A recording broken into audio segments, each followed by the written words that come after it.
The following is a production of DallasCowboys.com and the Dallas Cowboys Football Club. How about them Cowboys? Yeah! Go Cowboys!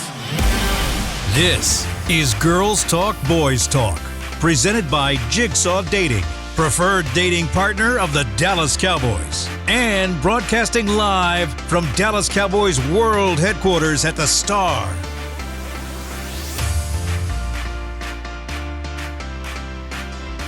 Welcome into another Tuesday edition of Girls Talk, Boys Talk, presented by Jigsaw, the preferred dating app of the Dallas Cowboys. Haley Sutton back with you alongside my girls, Aisha Morrison and Jess Navarez. Ladies, we got a lot to talk about today. How are we feeling on this Tuesday? Meh. Meh? Meh. I mean, not completely like meh, but a little bit like meh.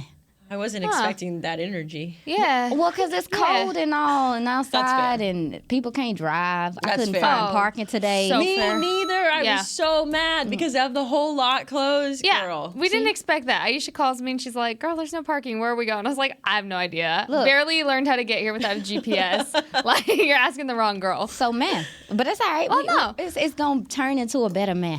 Girl, let me get your meh to a yeah. Here we because, go. no, the Eagles lost. Oh. Let's start with that. I forgot about that. I threw you guys for a little bit of a loop. The Eagles lost, so anytime the Eagles lose, that automatically means it's a great day for not just Cowboys fans, but the rest of the NFL. Yeah, because everybody is sick right of it. now. Like, they took an L, and I just, it's a round of applause for the L that the Eagles lost. I just love that. I think I woke up so refreshed today, and it was a Taylor Swift ticket day, so also another reason I'm in a great mood. Can't bring me down. We are so glad for you, and we are quickly going to transition to that Monday night football game. I am glad that you brought that up, though. Before we get to the Monday night game, I want to take a minute and kind of take the game away from the field. This morning, a really special event that I was lucky to be a part of, the Dallas Cowboys partnering with the Salvation Army. Once again, they do it every year. They haven't been able to for the last couple of years because of COVID, but a lot of the players, both rookies and vets, split up at two different locations, and they did an early Thanksgiving dinner for people in need. And I just think it's really important to remind people that these guys have a lot on their plate, and they still take time to be out in the community. But the reason why I bring that up, we got a chance to obviously speak to some of the players. We spoke to Dak and Zach. That sounds like a boy band. Yeah, I was like, oh, wait, hold on. We spoke to Dak. We spoke to Zach just about what those type of events really mean to the team. And I thought it was interesting hearing, particularly from Dak Prescott, coming off of that loss to Green Bay. And one of the things that he mentioned was being able to get back out in the community and do events like that. It really kind of re-centers you. A lot of the conversation around the Cowboys right now is, oh, they lost, or, oh, it's a lot of negative stuff. And he said just being out there, being around people who really value you for who you are as a person. He said a lot of times you don't think about the impact that it makes on the players, but he said it's one of his favorite parts is being impacted by people like that. So he just thought that little nugget was interesting, just to be able to step away from the field and reset. And it kind of feels like that's what this team needs right now. That loss to Green Bay still feels really sour. Mike McCarthy yesterday, you could tell he was still a little irritated. Dan Quinn too. Yeah, they were all. It still stung a little bit, and so I want to open up our show just talking about that, because Mike McCarthy did mention, he was asked about a locker room conversation and the energy in the locker room after the game just being really sour. The guys were really quiet, and he said,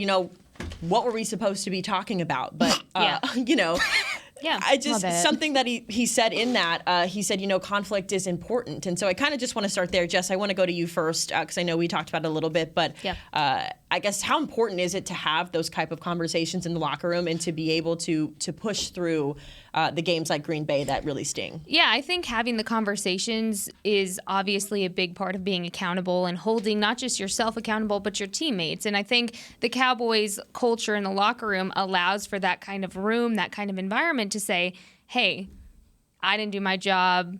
We didn't do our job. And it's not just necessarily pointing fingers of you didn't do what you were supposed to do, but it's we all collectively didn't do that. So I think holding each other accountable is important, especially, it's one of those things where you have the setback and then the comeback to follow. So I believe this was a reality check for the Cowboys. I think it might have been a little bit of, you said this right before, maybe on paper looked like an easy win, and it should have been, right? But then now the Cowboys are in a position where maybe things aren't going to play out necessarily like they thought, but it's important. I think it's very important. And then, like you said, having this event today also puts things in a very different light and a different perspective for them. So I think Mike McCarthy saying, well, what else are we supposed to talk about? It's true. I mean, how many of y'all enjoy losing?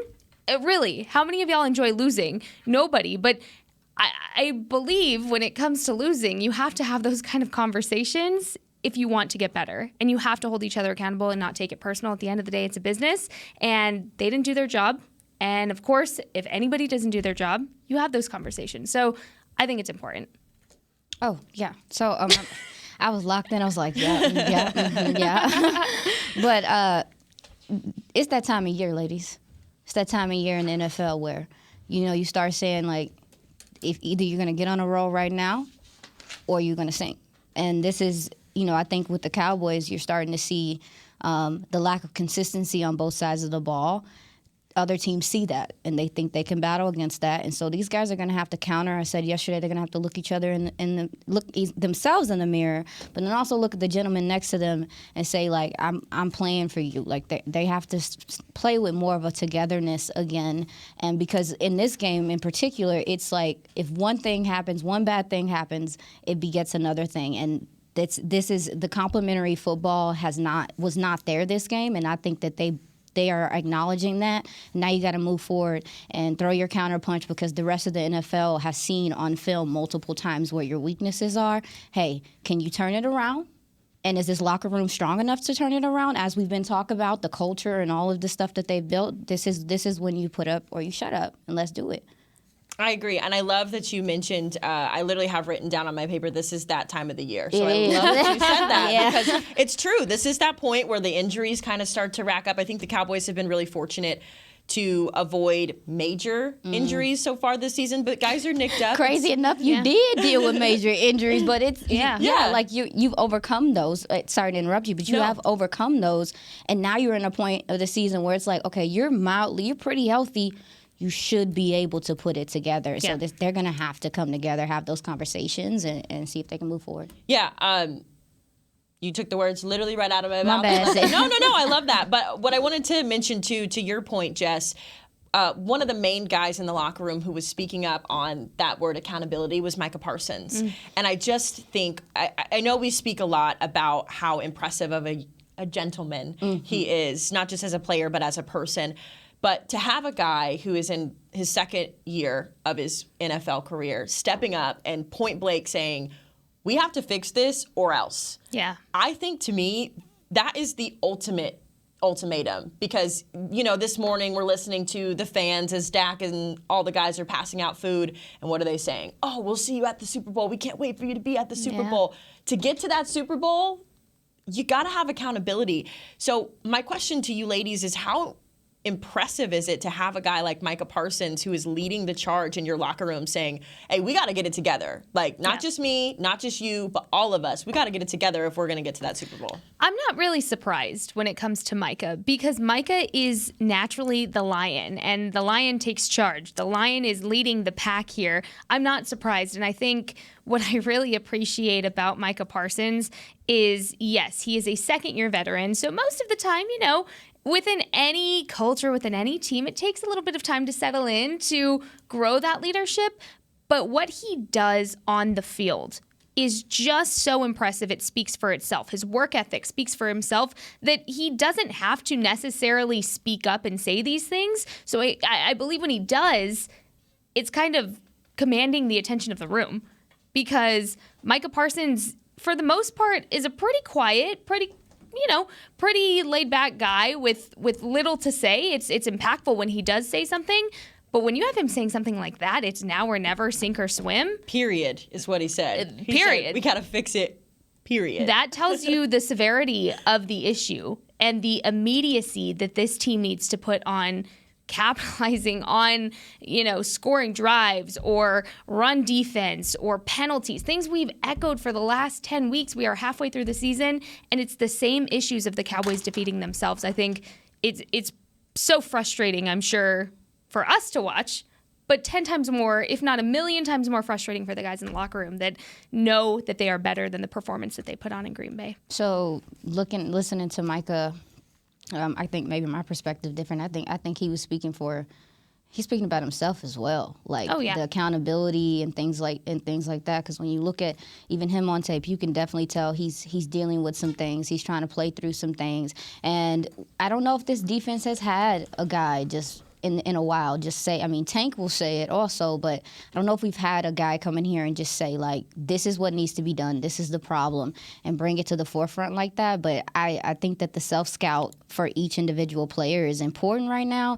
And so listening to Micah in his interview, it sounds like he's taking accountability, but overall, the message is out there. It's clear. These guys know and are very aware of what they need to work on and what they need to fix. And let's see, like, that's where I'm at with it. I agree. Now, the Cowboys, of course, not the only team to lose this weekend in the NFC East. I love this. Seemingly untouchable Philadelphia Eagles did pick up their first loss yesterday. Dak and Zach Martin. Petty! Oh, we are shady on this show. Cry, Eagles, cry. I've waited to say that. Dak and Zach both saying this morning when they were asked about it, they said, did you find yourself rooting for the Commanders yesterday? And with no hesitation, y'all, both of these men said, heck yeah. Heck yeah, we were rooting for the Commanders. I think everybody in the country was rooting for the Commanders. And so I love that we are all rallying. We were all bandwagoned Washington fans only for yesterday because we do see them later this season. But as we wrap up this first block, guys, what does that loss signify, not only for the NFL, but for this division? And how does it open things up for the Cowboys to maybe make more of a run in the division title? Does it at all? What's the significance of yesterday's loss for the Eagles? I think perspective-wise, just like the Cowboys and just like we talked about with other teams in the NFL, people are figuring out the Eagles. And the Commanders played the Eagles early on in the season. They allowed 9 sacks. They got tore up. They came out this game. They found things that work for them. Also have another guy at quarterback. And I say that to say that they are another team. I think the Eagles are starting to get figured out. I think this is, and with the NFC, there are other teams in the NFC that maybe are trying to figure it out or they're waiting for injuries. I think that last night was a very good example of it could be anybody at this point. Who is the clear and definite, powerhouse in the NFC? There ain't one. Everybody has things that they do well and things that they don't do well, and I think it shifts into perspective.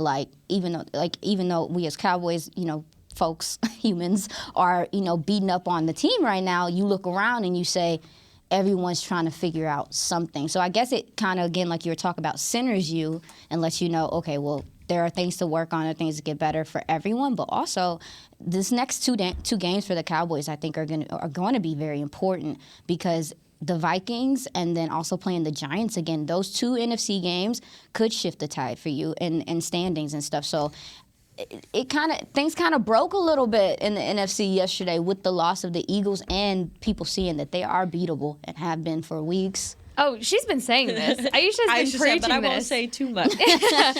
You know what I think is very interesting about the Eagles' loss is it signifies that you can, on paper, be considered the best team in the league. And if you don't show up to play and win that game and you're not the better team that day, anything can happen.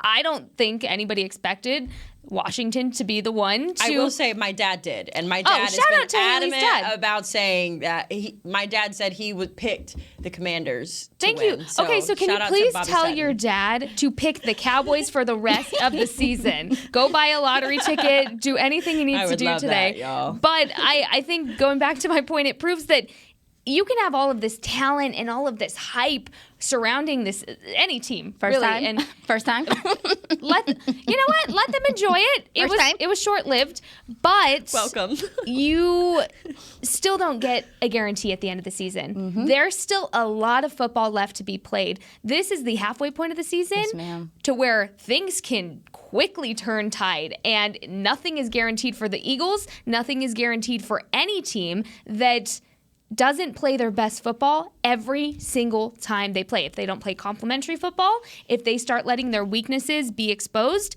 things can change quickly. So I think it was just a very realistic, point of view that nothing is guaranteed for any team in this league, despite how good of a start that they had. Because who knows? Maybe the Eagles will lose every single game coming up. Nah, here you go, girl.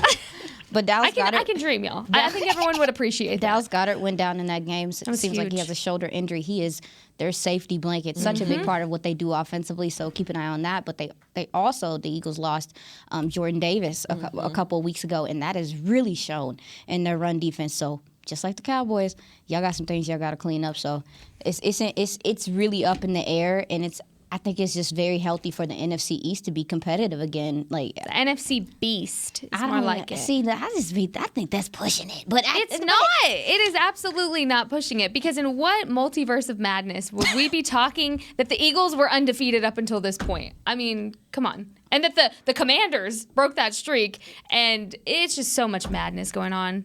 Yeah, I'm not on the NFC Beast train just yet. Not yet. I want to say that they are not the NFC least this season, but I think to be Beast, like when you think of Beast mode, it's like you've been dominating for a while, and that Marshawn Lynch's nickname, How Beast about mode, Baby Beast? NFC. Maybe Beast, I like Maybe better. Beast. There we go. Maybe Beast. So the NFC Maybe Beast had some shake-ups yesterday. We're going to get more into the matchup with the Vikings and the Cowboys coming up in our third block. But it is Hot Seat Tuesday, everybody. We've got a very special guest sliding into our fourth chair today when we return here on Girls Talk, Boys Talk, presented by Jigsaw, the official dating partner of the Dallas Cowboys.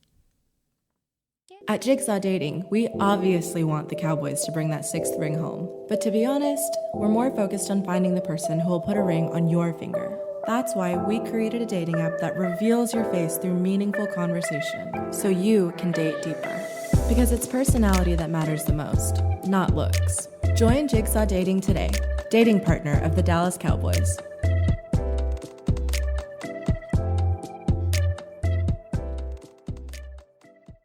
All right, Pepsi-loving football fans, it's time we had a lesson in trash talk. And I'm not talking about that stuff that happens on the field.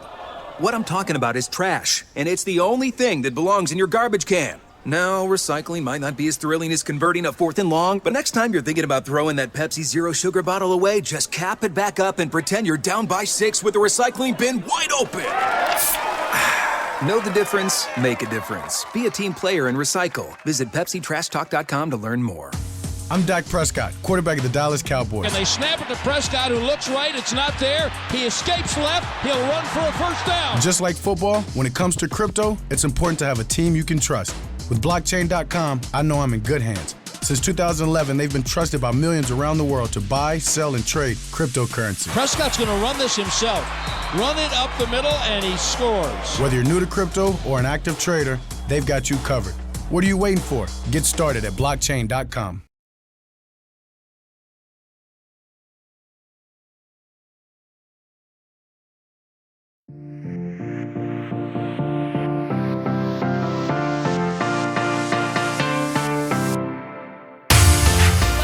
This Tuesday edition of Girls Talk, Boys Talk, presented by Jigsaw. We've got a very special guest in our hot seat that we will get to right after Jess. Let's talk DCU holidays.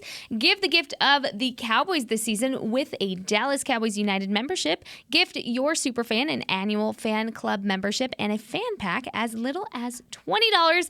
'Tis the season, everybody. To learn more, head to dallascowboys.com/united for more info there. Love that. Thank you so much.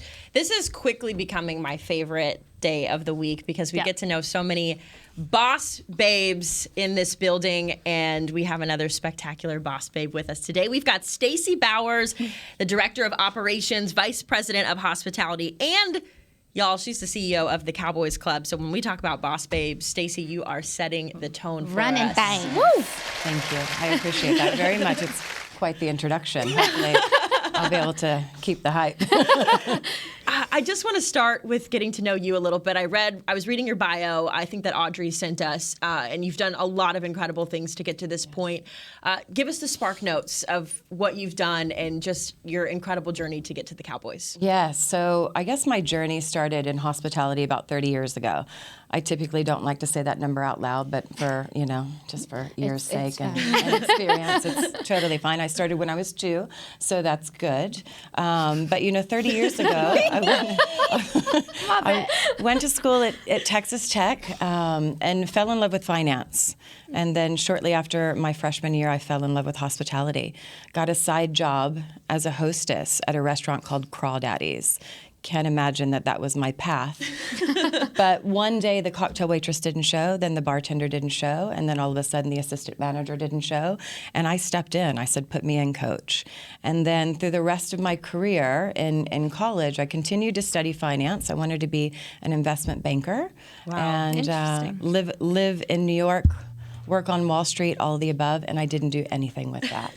I quickly got out of school, went back to my hometown, which was Austin. I was born in Princeton, but raised in Austin, and then started this journey in hospitality and happened to be in the right place at the right time always. So I'll give you the cliff notes because it's kind of a long span of time, but I started at Hotel Zaza, helped conceptualize Hotel Zaza, was there for about 7 years. Then I was handpicked by Tom Colicchio, who is on Top Chef. He's a restaurateur. He's incredible. We were going to butcher it so bad. I was going to add that into the intro, but we all three had different ways of saying that, and so I was like, we're not going to touch it. Yes, I'm glad I was able to clarify that. Mr. Colicchio. And I was with him for 10 years, and I was in Dallas. I first started in Dallas with him, and then one day he called me and said, I need you to resign. And I said, well, that's a strange way to have me fired. And he said, no, I'm going to move you to New York. So I moved to New York.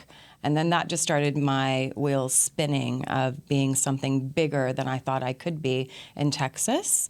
Was with him for 10 years, and then Soho House came knocking on my door when I lived in LA. It's the #1 private social club in the world. It was probably the biggest job that I thought I was going to have until I started here. And I was with them for 5 years and traveled around, opened up new houses. My favorite part was opening up the house in Istanbul, which was really, really incredible. I spent a month there. And then came back here. I spent about a month taking off to figure out if my path needed to continue in hospitality, and got a crazy phone call and realized it was the Jerry Jones for the Dallas Cowboys, asking me to move to Frisco, and I thought he was talking about San Francisco. Until he started talking about the demographics, and then I realized, well, this isn't the San Francisco I know. Then flew here, and 7 years later, I'm sitting in the hot seat. So that's how it started. That's incredible. I have been to Soho House in Miami. Incredible. And it was, Miami is Miami, right? But Soho House, it has a way of making you feel expensive. Like you're in there Exactly. and, the menu is bougie and the lighting and everything. So It does have that effect on everyone. Yeah, yes. Right? Miami is one of my favorite houses. It's good. Just, the vibe is just really cool. I love it. Talk to us a little bit about your day-to-day operations here, because I know you have a lot of titles. So how do you split your time up within your different positions? Yeah, so all of those somewhat fit under the same umbrella. So it all is encompassing everything that we do at Cowboys Club. And Cowboys Club was this blind venture that we had no clue if it was going to work or not. We had sold 732 memberships prior to the doors even being open and the concrete being poured. And then now we sit at about 1,600. I typically don't say those numbers out loud, but, with a podcast, I certainly can. Maybe. Love that. But my day-to-day operation is very different. And I think the reason why I fell in love with hospitality is every day is not robotic. So I could be hanging with members. I could be doing a tequila tasting. I could be talking to someone about how we roll cigars, talking to a player about planning their wife's bridal shower, or any of the things that are going on that are kind of underneath the umbrella of Cowboys Club. And it's a lot, but it makes the days go by really quickly, and it's certainly rewarding when you walk out of this building. Yeah. When you look at your career so far, because I'm just so enthralled in all of the incredible things that you've accomplished in your career so far, and I say so far because I truly believe the sky's the limit when you have this kind of attitude and this kind of passion and love for what you do. Do you ever stop and take a moment to look back at everything and say, wow, I really did that. And how do you, or what is your message for anybody who maybe have had those setbacks and the highs and the lows of their career that, like you said, never thought that they would get to be in this position or any kind of bigger position than themselves than they thought? Absolutely. I take a ton of moments to reflect. This is new for me. I guess over the past 10 years, I've reconfigured my brain a bit. You know, when I first started out in this business, it is a business that is male dominating, for sure. Welcome to Girls Talk, Boys Talk. Exactly, exactly. And I learned that vulnerability wasn't a thing, and I learned that you should be silent. You should just take the hits and keep on going. And then 10 years ago, and I was somewhat spicy prior to the 10 years, but became extra spicy, I guess, 10 years ago, and realized that vulnerability was something that I needed to take on and also teach people around me. I have this really incredible platform that 75% of the staff up at Cowboys Club is female, and that was very different than my philosophies prior to working at the Cowboys and Soho House. And so what I would say to anyone is definitely take those moments to reflect, because I'm often the person that walks in and says, oh, the light bulb's out here. We need to clean this carpet. We need to do this. Adjust the candle. Fluff the pillow. Instead of taking the moment and saying, wow, this place is really beautiful. And so I practice those moments, and sometimes I have people that help me practice them. The team that I surround myself with is really magical when it comes to that. But I think the best thing for me is I've always created the seat for myself, and I don't know if I built it myself or stole it from an office and pushed it into another office, but I always created the seat for myself, and I said, my goodness, if I'm not going to do it, no one else is going to do it. So I created the seat and didn't ask for permission. So if I were going to give any kind of advice, that would certainly be it.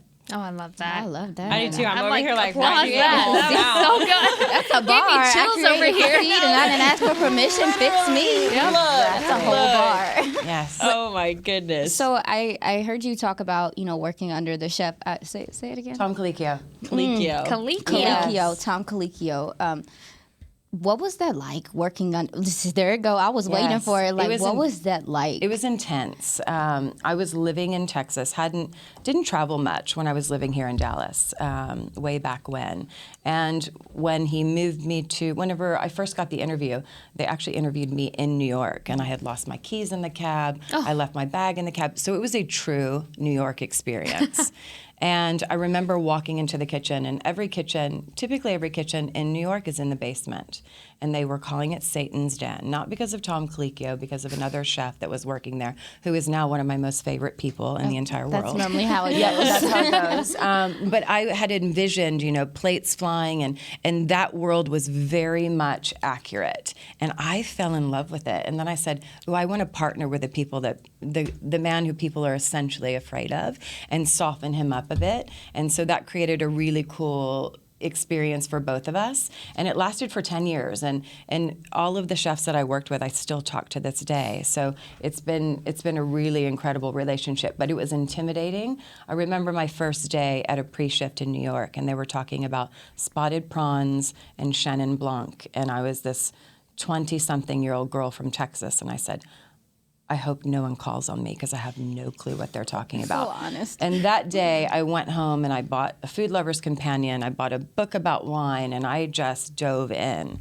and fell in love with food because of him. And so my love affair started with food with Tom. So and I knew him prior to being on Top Chef. So that was a really interesting transition, walking into a room with 600 people and him looking around saying, who are they looking at? And I was like, it's you. And he's a chef, and chefs are typically socially awkward, and they take a back seat and they're in the kitchen. So it was really incredible. I actually executive produced a couple of the shows too, because they happened at my restaurant at the time. So it was really, really cool. Look at her just sprinkling. Just adding all of these things in. How do you do your resume? Does it fit on one page? Yeah. It's so funny. It's supposed to. It doesn't, I'm sure. It's so funny that you ask, because I've never had to do a resume. People have always said, I want her, and it sounds crazy, and not meaning to toot my own horn, but no, my toot goodness, your horn. Yes, but I've never had to write it because exactly, never had to write one just because I believe that I've been in the right places at the right time. Amazing. That's Stacy, encouraging. Sorry. No, so I just you mentioned about 10 years ago that your spice level went up a notch. Yes. And I love that. One of my favorite people in this industry is Tashara Parker, who does traffic at one of the local news stations. And I think she's very similar to you in that regard of she doesn't tone her spice down for anybody. Yeah. And I think we all do a good job of doing that here on this podcast as well. But for you, someone who went through that transition, what was the moment that you kind of said, I'm going to be spicy because that's who I am? And do you remember what that transition was like, or what made you go over the edge of not really caring? Great question. It is a good question. I think that there's multiple ways to answer it. I think that there are several defining moments that led up to it. So it was kind of sweeping everything under the rug, and then one day I tripped over the rug and I said, okay, today's the day. I don't remember what day that was, but I remember having a conversation with someone and them telling me, don't wear your hair back, you look too intimidating, and don't do this and do this. And then I was like, I'm going to be unapologetically me. And if it's cool for someone, awesome. And if it's not, that's okay too. And I'm not for everyone. But I believe that Soho House gave me that voice. And they also allowed me to be creative, which in this business, you're typically not creative. You know, you have a script that you're given because you're running a place for someone else. And so Soho House gave me that creativity. And then being at Cowboys Club gave me a bigger voice and said, no, you write the script and we'll follow. And that is unheard of. And so moving me from LA to Frisco was that defining moment of saying, well, I think I'll be able to do this and be trusted. And you know, I'm so glad you talked about tapping into your creative side, because I'm reading your bio here. What was it like for you to leave your fingerprint within Cowboys Club and help really dig into that creative side and let that just be fully embraced within this organization? It's pretty special walking through that space. A lot of people even say, you know, they don't even know that it's necessarily associated with a huge brand and or this really incredible family. They say, oh, this is Stacy's place. And I'm like, no. I'm part of the family underneath the same roof, but it's a beautiful thing to have people walk through.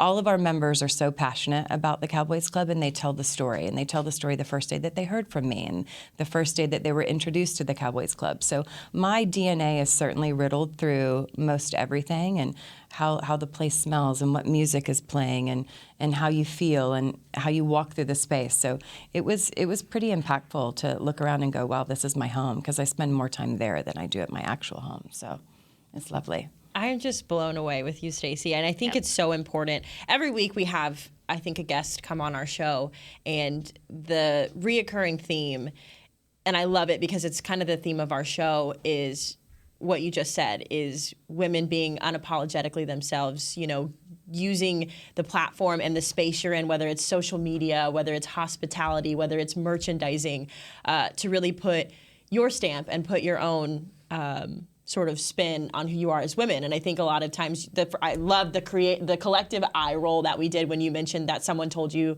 you had to slick your hair back, because I think all of us have had an issue where someone told you how your hair should look or what your makeup should look like or what your clothes should wear. So I love that that's your identity. Tell us a little bit more about the Cowboys Club and what it offers and how you've kind of seen this project come to life. Yes, it was, like I said before, we went into this completely blind. We had no idea that people would buy into it. We certainly knew what the star would do for any kind of brand, because it's just that magical symbol that turns to gold and or silver, let's say. But needless to say, I mean, when we opened, I think that our biggest success is what we do inside that space. So growing the membership and almost doubling it is certainly a testament not only to what we do, but it's the staff that we've have in the space that creates this really beautiful thing. And it's a private social club. You have to fill out an application.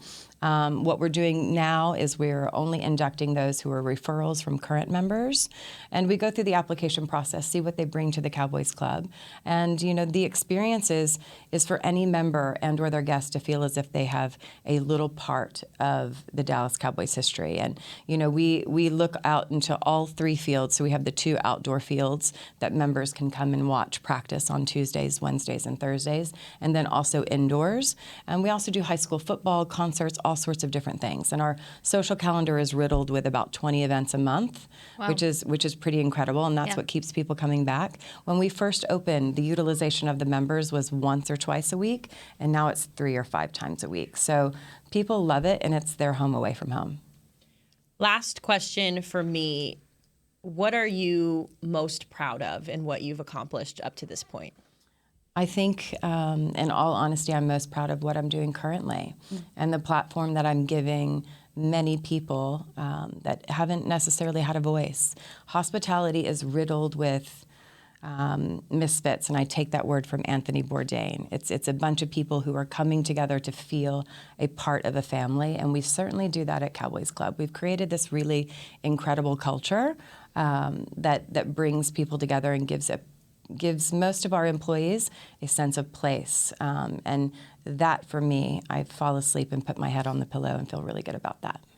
Dang, you've blew us away today. Thank you. I just feel so inspired hearing your story and your overall message. It's so inspiring as a professional and even more so as a woman to see what you can do when you don't let people silence you and you stay true to yourself and true to your goals and goals you might not even realize you had. So we appreciate you so much. No, oh my thank goodness. you. This has been awesome. I'm a little nosy, so before we get out, we go to the next thing. I do want to know, like, what's your go-to? I don't know, your go-to entree.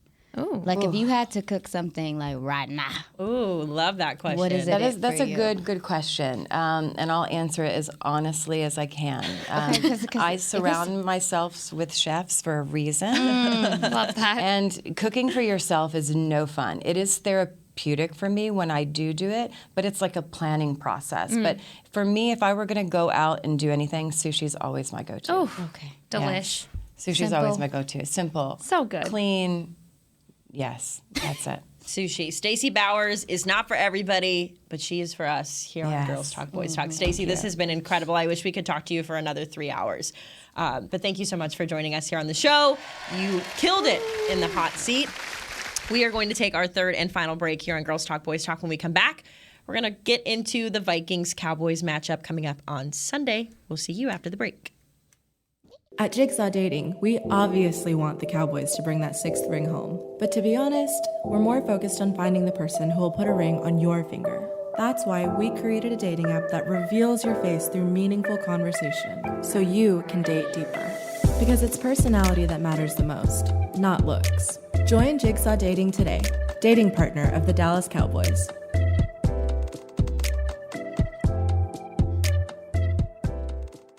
All right, Pepsi-loving football fans, it's time we had a lesson in trash talk. And I'm not talking about that stuff that happens on the field.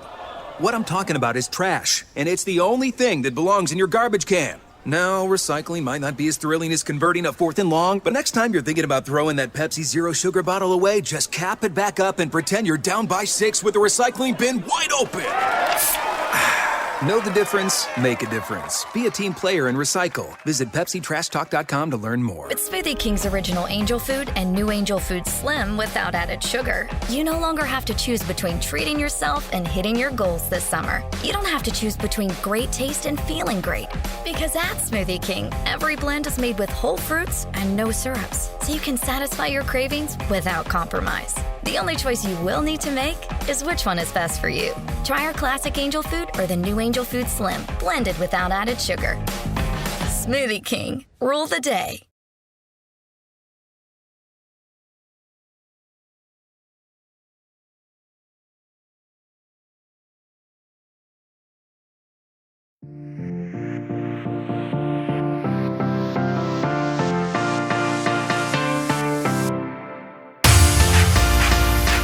Welcome back to Girls Talk, Boys Talk, presented by Jigsaw. We are going to go over to Jess for our read. 2 icons, one night. Is that dramatic? I was trying to make it dramatic. Music legends Billy Joel and Stevie Nicks will perform at AT&T Stadium on Saturday, April 8th, 2023. Tickets are on sale now at SeatGeek.com, the official ticketing provider of AT&T Stadium. Make sure to go and get yours today.